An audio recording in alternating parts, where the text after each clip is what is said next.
ان کا بھی کمال کا حافظہ تھا ماشاءاللہ۔ جی آپ کی طرف آ رہا ہوں جی، علامہ فاروق خان سعیدی۔ سلطان عبدالحکیم رحمۃ اللہ علیہ قادری بزرگ اور بے شمار کرامات۔ سلطان عبدالحکیم رحمۃ اللہ علیہ بر صغیر کے ان اولیاء کاملین میں نمایاں ہیں جنہوں نے اس دھرتی پر اسلام پھیلایا۔ آپ کی ولادت 1085 ہجری میں ضلع خانوال میں ہوئی، اور اتفاق دیکھیے کہ آپ ہی کے نام سے وہ ریلوے اسٹیشن جو خانوال سے فیصل آباد کو مین ریلوے لائن جاتی ہے، آپ کے نام نامی اس میں گرامی سے معنون اور منسوب ہے، اور وہ شہر بھی، وہ قصبہ بھی، وہ جرنل بس اسٹینڈ بھی آپ کے نام سے منسوب ہے۔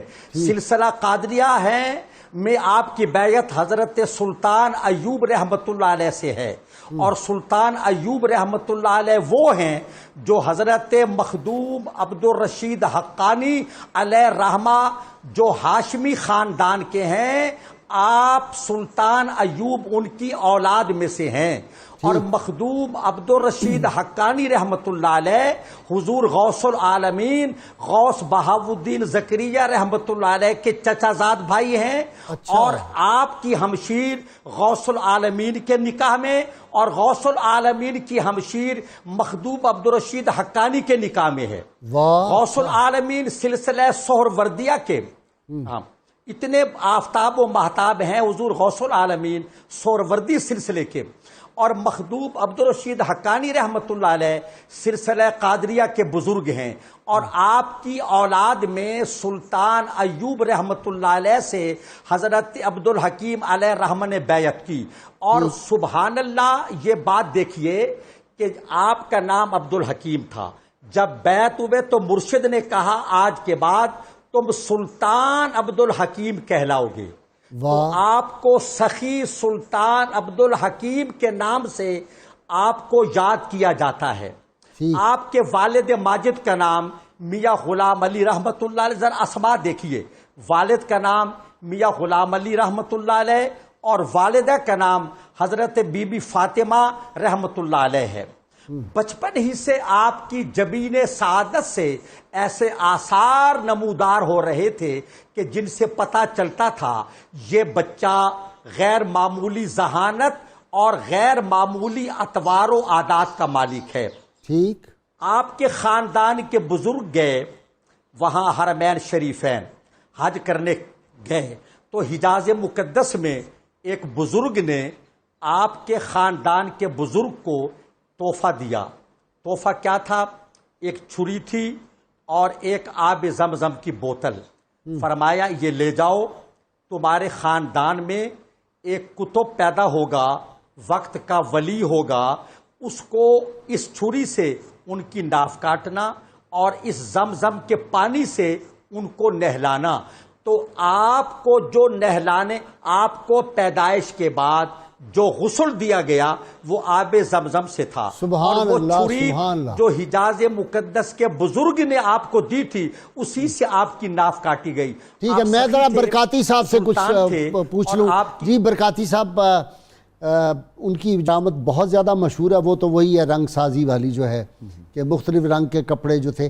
اچھا مجھے یاد پڑتا ہے، شاید بٹ صاحب آپ کو بھی پتا ہو، یہ جو حافظ عبدالکریم صاحب رحمۃ اللہ علیہ عیدگاہ شریف والے تھے، میرے والد گرامی کے مرشد کریم تھے، ان کے بارے میں بھی یہ آتا ہے کہ آپ بھی اس طرح رنگ سازی کرتے تھے، اور اسی طرح وہ کپڑوں نکالے اور اس پہ ہر ایک کا رنگ مختلف تھا، اور یہ اس طرح کی کرامات جس طرح حضرت بہاؤالدین شاہ نقشبند رحمۃ اللہ علیہ کہ برتن بناتے تھے، توجہ کرتے تو برتن پہ وہ کلمہ شریف لکھا ہوتا تھا۔ جی یہ اس حوالے سے جو حضرت سلطان عبدالحکیم رحمۃ اللہ تعالی علیہ ان کا ذکر خیر کر رہے ہیں، تو ہمیں یہ سعادت حاصل ہے کہ میرے دادا جان اور پردادا جان یہ سارے اسی گھر میں ہی بیعت تھے، اور میرے پردادا جان کو ان سے خلافت بھی حاصل ہوئی تھی۔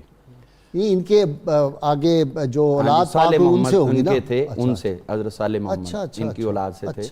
تو یہ سلسلہ کار جو ہے سلطان عبدالحکیم رحمۃ اللہ علیہ، ابھی امام محمد رحمۃ اللہ علیہ کے ذہانت کے حوالے سے بات ہو رہی تھی، تو حضرت سلطان عبدالحکیم رحمۃ اللہ علیہ کو بھی ایک شرف حاصل ہے، اور وہ یہ ہے کہ آپ نے صرف 5 سال کی عمر میں قرآن مجید حفظ کر لیا تھا، امام حضرت سلطان عبدالحکیم نے۔ اس کے بعد آپ کو شوق پڑا مزید حصول علم کا کچھ والدین سے حاصل کر لیے اور باقی حاصل کرنے کے لیے آپ نے دہلی کا سفر کیا. وہاں گئے تو اتفاق یہ تھا کہ سیٹیں نشستیں جتنی بھی تھیں طلباء کی وہ فل تھیں اور وہاں کسی اور کے داخلے کی گنجائش نہیں تھی. لیکن آپ اتنا طویل سفر کر کے گئے تو آپ کے ذہن میں یہ بات تھی, آپ نے استاد صاحب سے عرض کیا مجھے کچھ وقت دے دیں, کچھ ٹائم دے دیں. انہوں نے اتنا ٹائم دیا کہ بھی میں تو اس ٹائم پہ فلاں کلاس اور یہ میرا ٹائم فراغت کا ہے, میں باہر چہل قدمی کے لیے جاتا ہوں, تو اس وقت تم کوئی برتن پکڑ لینا, لوٹا پکڑ لینا, کسی بہانے سے میرے ساتھ چلتے جانا, وہاں جانے اور واپس آنے تک تمہارے پاس ٹائم ہے, اتنا تم مجھ سے پڑھ سکتے ہو اور اسی دوران سبق سنا سکتے ہو.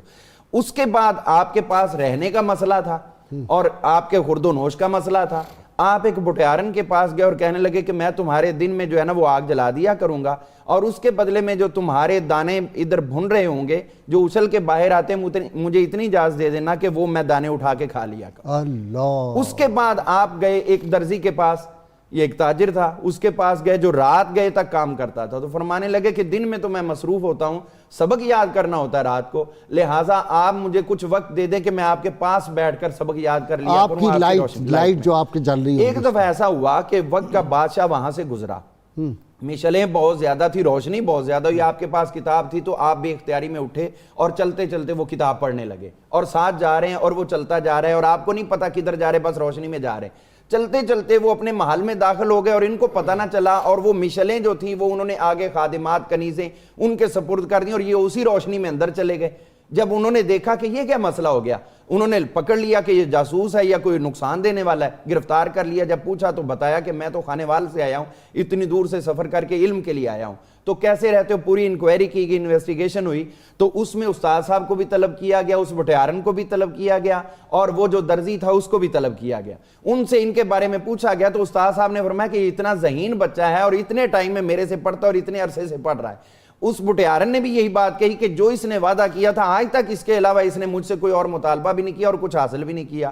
اور وہ درزی کہنے لگا اور اس کے ساتھ جو تاجر تھا وہ کہنے لگے کہ ہم یہ دیکھتے ہیں کہ کئی دفعہ ہم اس کو تنہا چھوڑ کے جاتے ہیں اور اتنا مال پڑا ہوتا ہے, اس نے کبھی نگاہ بد اٹھا کے اس طرف نہیں دیکھا, یہ اتنا ایماندار ہے. اور پھر اسی بات سے وہ ان سے متاثر ہوا اور استاد صاحب سے کہنے لگا کہ یہ جتنی نشست کی آپ کو جو ملتی ہے وہ آپ کو میں دوں گا, کھانا پینا آپ کا شاہی ہوگا اور رہائش کے لیے آپ کو میں انتظام کر کے دیتا ہوں, آپ اپنے علم کی پیاس جو ہے اس کو بجھائیں. اس طریقے سے آپ نے علم حاصل کیا ہے. اور جب واپس آئے ہیں تو اللہ تعالیٰ نے آپ کو جو حضور صلی اللہ علیہ وسلم کے معجزات کا تسلسل بصورت کرامات اولیاء سے سرزد ہوتی ہیں وہ بھی آپ کو عطا کی. آپ جانوروں کی زبانیں بھی جانتے تھے. اچھا جی.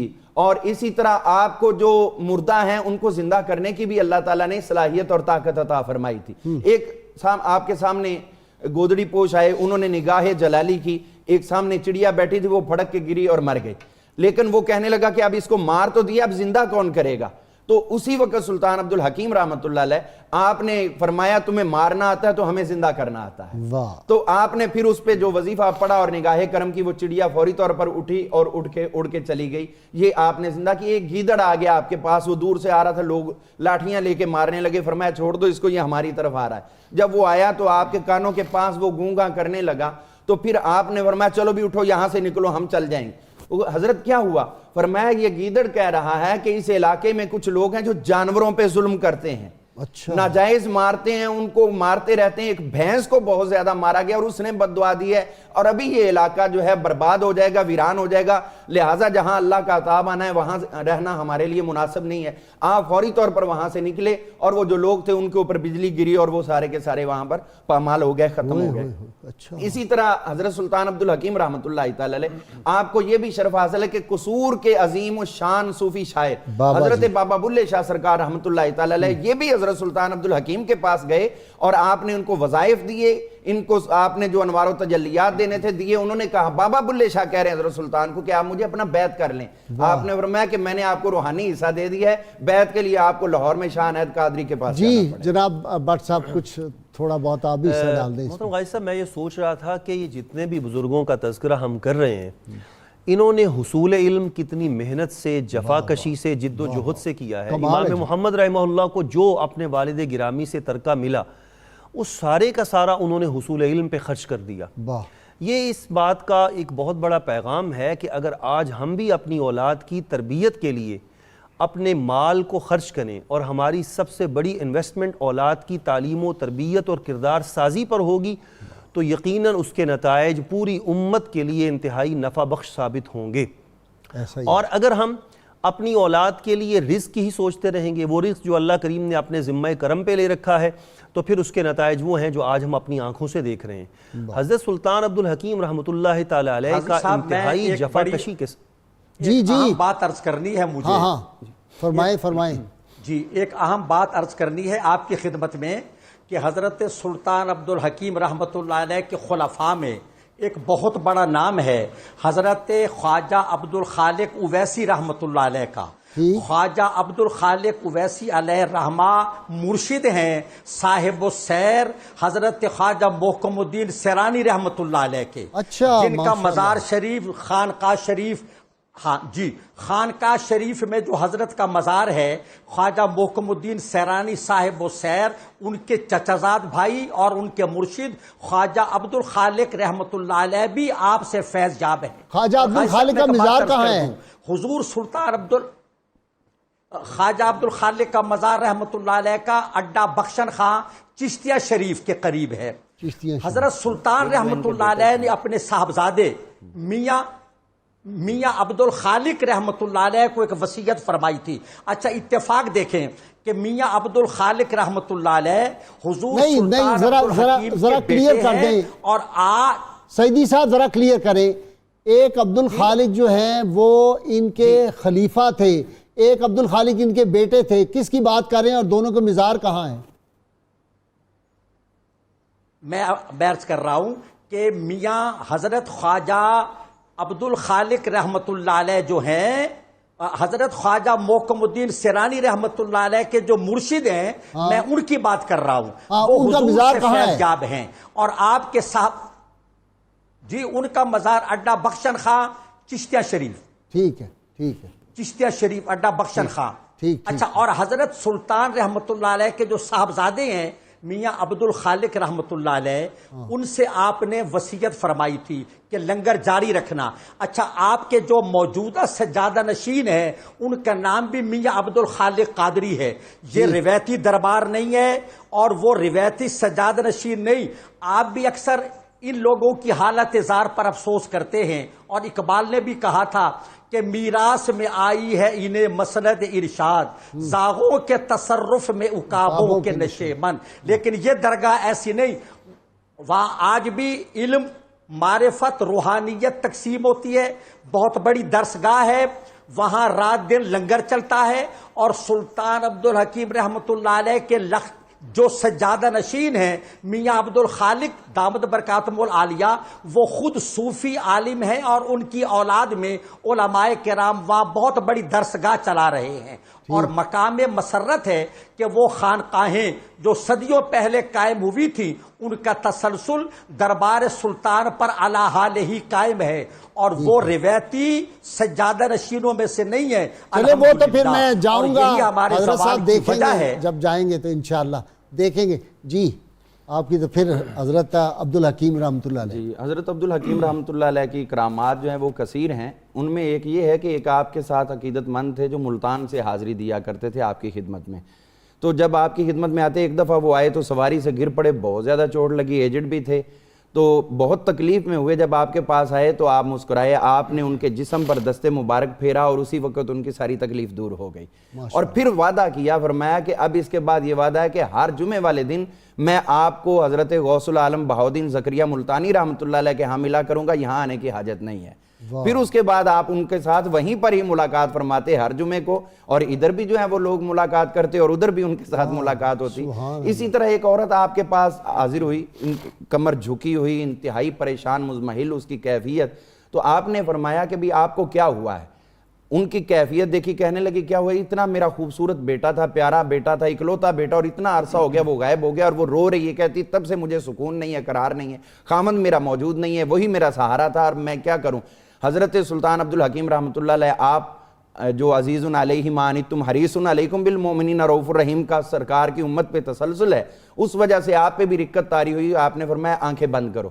جب اس نے آنکھیں بند کی کچھ دیر تو پھر فرمایا کھولو، تو جیسے ہی کھولا تو اس کا بیٹا سامنے موجود تھا. تو میرے پچھلے ایک ہفتے سے شدید درد ہے ٹانگ میں، وہاں ان کے سجادہ نشین صاحب کو کہیں ذرا دعا کر. یہ ان کے سجادہ نشینان جو ہے نا جی، وہ جس طرح سیدی صاحب فرما رہے تھے وہ اسی طرح ہی ہیں. جتنے بھی وہاں پر آپ کی اولاد میں سے لوگ موجود ہیں اور سارے بے لوث ہیں. یہ لنگر جو ہے حضرت سلطان عبدالحکیم رحمۃ اللہ علیہ، آپ نے اپنے وصال پر جو وصیتیں فرمائی تھیں ان میں یہ کہا تھا اپنے بیٹے کو کہ بیٹا کبھی بھی لنگر نہیں رکنا چاہیے. واہ، یہ ہر حال میں جاری رہنا چاہیے. قریب سے سڑک گزر رہی تھی، وہاں بندے بٹھائے جاتے تھے، جو گزرتے تھے ان کو پکڑ پکڑ کے لا کے لنگر کھلایا جاتا تھا. یہ آپ کا فیضان تھا اور اس کی یہ برکتیں ہیں کہ آپ مخلوق خدا کی خدمت کرو تو اللہ تعالیٰ جو ہے وہ آپ کو مخدوم بنا دے گا. حضرت سلطان عبدالحکیم رحمۃ اللہ تعالیٰ علیہ، آپ کے بارے میں ایک اور بات میں خصوصیت سے عرض کرنا چاہوں گا کہ آپ جو ہیں اپنی ظاہری حیات طیبہ کے اندر عقیدے پر بہت مضبوط اور منضبط تھے. آپ نے عقیدے کی اصلاح بھی فرمائی اور دوسروں کو بھی، اور یہ آپ کی وصایا میں موجود ہے. آپ نے اپنے بیٹے کو فرمایا کہ بیٹا زندگی میں مخلوق خدا کے لیے نافع رہنا، اور اس کے ساتھ ساتھ کوئی بھی مشکل پڑے، کوئی بھی آپ پہ دقت آئے تو اس وقت فوری رجوع اللہ کرو. اچھا، اپنی ہر قسم کی مشکل میں رجوع اللہ کرو، اور اللہ کے برگزیدہ بندے جو ہیں جی عقیدہ توحید، اللہ کے برگزیدہ بندے وہ اللہ کے حضور تمہارے لیے توسل ہوں گے تو تمہارے لیے کوئی مشکل نہیں رہے گی. ٹھیک. سیدی صاحب، ہمارے جو اولیاء کرام ہیں عقیدہ توحید کا پہلے وہ درس دیتے تھے. یہ تو اب رواج شروع ہو گیا کہ لوگ نعوذ باللہ اعتراض کرتے ہیں جی یہ تصوف کا سلسلہ ہے، یہاں پہ شرک ہوتا ہے. جی سیدی صاحب ہیں جی لائن پہ؟ جی سیدی صاحب، میں کہہ رہا ہوں کہ آج کل لوگ کہتے ہیں کہ تصوف جو ہے جی یہ تو ایک شرک کا طریقہ نکل آیا ہے، حالانکہ جو عقیدہ توحید ہے وہ تو اولیاء کرام نے سکھایا لوگوں کو.